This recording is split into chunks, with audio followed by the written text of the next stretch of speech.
amigos, a cobertura de uma parede, teto, assoalho, calçada e até a própria rua é chamado de ladrilho quando utilizamos uma forma repetida do mesmo tipo de azulejo. Assim, dizemos que uma rua é ladrilhada quando ela é coberta com uma forma repetida de paralelepípedo. Uma parede azulejada com um tipo repetido de azulejo também é uma forma de ladrilho. Um assoalho coberto com uma forma repetida de mosaico também é um ladrilho. As casas mais nobres, antigamente, eram ladrilhadas com um tipo especial de tijolo branco, o qual tinha uma superfície quase polida. E assim por diante. Os ladrilhos obedecem a regras e nomenclaturas que foram estabelecidos ainda no século XIX. Essas regras formam uma sequência de 17 grupos de simetria. Essa listagem pode ser observada na aba Simetria do diálogo Clonar em Ladrilhos do Inkscape. O acesso ao diálogo é feito da seguinte forma, que eu acho que muita gente já sabe disso. Editar, menu Editar, Clone, Clonar em Ladrilhos, e aqui está o diálogo, Clonar em Ladrilhos. E aqui nós temos a aba Simetria. Na aba Simetria, nós temos a listagem dos 17 grupos. É só clicar aqui nessa setinha aqui e nós encontramos aqui os 17 grupos de simetria que foram estabelecidos ainda no século XIX, né? Foram estudados mais de 100 e quase 200 sistemas de simetria e foi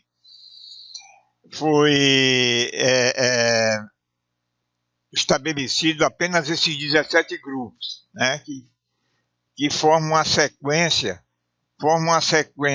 de cobertura de superfície sem mostrar lacunas, né? Embora aqui uma sequência de unidade básica que forme lacuna, também a gente chama de ladrilho, né? A gente não deixa de chamar de ladrilho, não, porque não tem outra forma de chamar, não.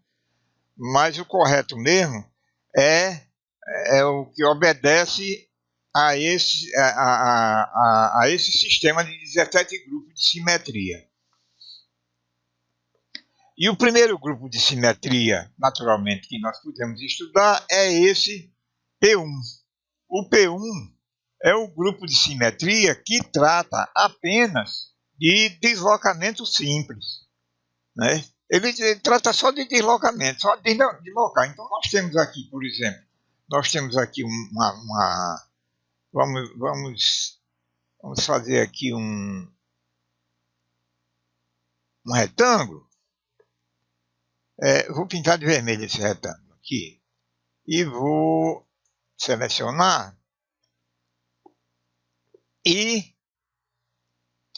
se eu quiser repetir, nós estamos trabalhando só com a aba Simetria agora, viu? Depois a gente passa para as outras abas aqui. E se eu quiser repetir esse retângulo aqui, por exemplo, 2 vezes só, então eu faço aqui uma linha. Uma linha é o que a gente escreve aqui no eixo X. Aqui, quando a gente vai repetindo aqui, 1, 2, 3, 4, até o que der, a gente chama de linha, não é? E coluna é a altura da unidade básica aqui, que a gente chama de coluna. Então eu vou fazer aqui uma linha, não é? E vou fazer apenas 2 aqui, para principiar. Então aqui, para a gente liberar qualquer valor que exista nessas abas aqui, a gente clica aqui em redefinir. Então, quando a gente clica aqui em redefinir, qualquer outro valor que exista aqui nessas abas aqui, ele se apaga. Então, redefinir começa tudo de novo. Bom, então eu escrevi aqui uma linha, né, aqui onde tem linhas e colunas, né. O interessante é que linhas e colunas é uma coisa que corresponde mais a figuras como a figuras assim, como retângulo, né? É que corresponde mais assim a linhas e colunas. Mas acontece que quando a gente utiliza outros tipos de unidades básicas, por exemplo, como círculo, estrela, coisas assim, a gente tem que chamar de coluna também, porque não tem outra maneira de chamar. E o fato é que essas figuras obedecem também as mesmas, os mesmos parâmetros dos 17 grupos de simetria. Bem, então vamos ao nosso caso aqui, que nós vamos repetir aqui uma linha e duas colunas. Clicamos aqui em criar. Então pronto. Então estamos aqui com uma linha e duas colunas. Vamos aumentar aqui para 8 colunas. Então selecionamos aqui, né? E escrevemos 8. E clicamos aqui em criar e aqui estão. Olha.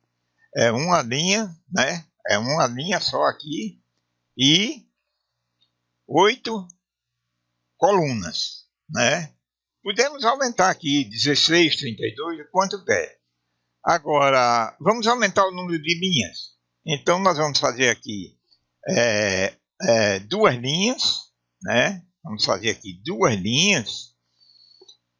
linhas e 8 colunas. Então, vamos clicar aqui em criar e estão aqui as duas linhas e as 8 colunas. Bem, nós partimos aqui de uma unidade básica que foi esse retângulo primeiro aqui que está selecionado. Agora, de posse do que nós encontramos aqui, nós podemos transformar isso num azulejo ou numa telha, né? O programa chama de telha, né? O programa ele vem em inglês, traduzido para o português, e eles chamam de telha, né? Então, para a gente transformar isso que nós encontramos aqui, para transformar numa telha, a gente vai seleciona tudo aqui, né? Está tudo selecionado e vai aqui em agrupar. Aqui agrupa os objetos selecionados, agrupou. Então, quando agrupamos, fica tudo agrupado aqui, fica um grupo só. E aqui transformou-se novamente numa outra unidade básica, né? Chamada telha, né? Telha, ou azulejo mesmo, né? Ou mosaico, né? E aqui obedece ao mesmo sistema de simetria, o mesmo sistema P1 de simetria. Vamos fazer um deslocamento aqui de 4 colunas. Então, uma linha e 4 colunas. Então, vamos escrever aqui uma linha, né? Escrevemos aqui uma linha, e aqui nós vamos escrever 4 colunas. E vamos clicar aqui em criar. Então, estão aqui, olha, uma linha e 4 colunas, né? Então, você veja que aqui não são duas linhas, não. Aqui é uma linha só, né? Porque nós tínhamos aqui, olha, uma unidade básica aqui que foi se repetindo aqui, formando uma linha, né? Então, aqui não são duas linhas, aqui é uma linha só, né? Então, se eu quiser duas linhas, eu escrevo aqui, olha, eu escrevo aqui 2 linhas e 4 colunas. E eu escrevo aqui em criar e ficam aqui 2 linhas e 4 colunas. Bem, então fizemos a introdução do programa no que diz respeito à simetria P1. Ainda há mais alguma coisa a gente vê na simetria P1. O modo em que se prova a repetição de colunas é o seguinte: vamos remover aqui, vamos apagar aqui, vamos excluir e vamos fazer um retângulo. Vamos fazer um retângulo.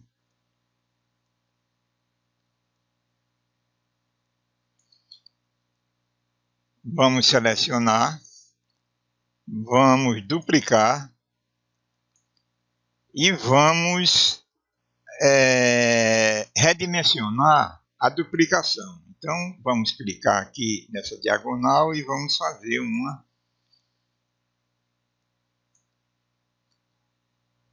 Isso que nós redimensionamos aí, nós vamos pintar, por exemplo, aqui de amarelo. Então, pintamos de amarelo. Vamos redimensionar e vamos duplicar e vamos trazer a duplicação aqui para baixo.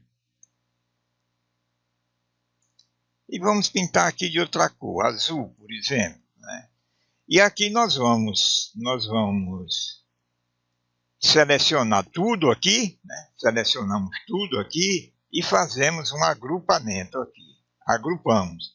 Então ficou uma figura só porque nós agrupamos. E o sistema P1, ele se caracteriza pelo deslocamento simples da seguinte forma, né, que nós vamos aqui provar. Vamos redefinir aqui, se houver alguma coisa escrita aqui. Então vamos fazer aqui vamos fazer 2 linhas de 4 colunas, que já está escrito aqui. Então é só a gente criar 2 linhas, 4 colunas. Então vamos aqui, ó, criar. Então, olha, veja que as linhas foram se repetindo. Olha. A unidade básica é este aqui. A unidade básica é esta telha aqui, é esse azulejo aqui. Então ela repetiu-se aqui e aqui. Houve apenas uma repetição. Aqui embaixo também houve uma repetição. Aqui embaixo, aqui. Então houve só repetição. Então a simetria P1 trata apenas de repetição. Bem, no momento, não, vamos fazer mais uma coisa ainda, né? Vamos remover e vamos excluir e vamos fazer um círculo aqui. Vamos fazer um círculo, né? Vou fazer um círculo, vou pintar de vermelho, vou selecionar. E o círculo aqui fica como se fosse uma unidade básica. O círculo fica como se fosse uma unidade básica. Então vamos fazer a mesma coisa com o círculo, o que nós fizemos com o quadrado. Então vamos deixar aqui 2 linhas e 4 colunas. E vamos aqui em criar. Então veja que criou. Mas acontece que essa telha que foi criada, essa cobertura que foi criada aqui, né? Esse ladrilho que foi criado aqui, ficaram lacunas aqui nesse ladrilho, né? Então, uma das coisas que descaracteriza um pouco o sistema esse sistema de simetria é justamente essa questão das lacunas, né? Porque eles dizem que a simetria, para ser perfeita, ela não pode ter lacunas, né? Mas acontece que nós às vezes precisamos de lacunas, né? Então são arranjos que nós fazemos, onde aparecem lacunas, né? E depois nós fazemos arranjos muito interessantes, fugindo completamente à teoria estabelecida pelo sistema de simetria, né? de simetria e ladrilho. Bem, eu acho que por enquanto está bem, né? Por enquanto está bem. Vimos aqui o sistema P1 e no próximo vamos trabalhar ainda com o sistema P1. Agora vendo outras coisas, né? Vendo deslocamento, ampliar, rotação, né? Ainda vamos usar o sistema P1. Então, até a próxima.